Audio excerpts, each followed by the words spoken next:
BC రిజర్వేషన్ల అంశంలో మరోసారి బీఆర్ఎస్ బీజేపీలను సీఎం రేవంత్ రెడ్డి టార్గెట్ చేశారు. పకడ్బందీగా కులగణన సర్వే చేసి బీసీల సంఖ్యను 56%గా తేల్చితే ప్రభుత్వ సర్వేని బీఆర్ఎస్ బీజేపీ నేతలు తప్పుపడుతున్నారని రేవంత్ విమర్శించారు. బీసీలు వారి కుట్రల పట్ల అప్రమత్తంగా ఉండాలని 42% రిజర్వేషన్ అమలు చేసి చూపుతామని సీఎం రేవంత్ స్పష్టం చేశారు.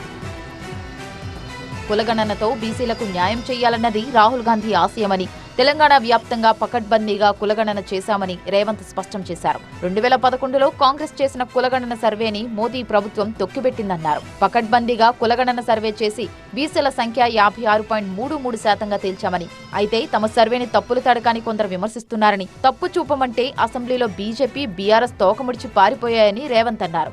చదువులో, విద్యా, ఉద్యోగంలో, రాజకీయాలలో 42% రిజర్వేషన్లు ఇవ్వాలని అసెంబ్లీలో నేను తీర్మానం చేస్తే అది నరేంద్ర మోడీ గారి మెడ మీద కత్తిలా వేలాడుతుంది. ఈ బలైన వర్గాలకు 42% రిజర్వేషన్ వస్తే వీళ్ళు అధికారంలో వాటా అడుగుతారని చెప్పి ఇవాళ బీఆర్ఎస్ వాళ్ళు, బీజేపీ వాళ్ళు ఈ లెక్క తప్పని ఒక తొండి మాటలు చేస్తున్నారు.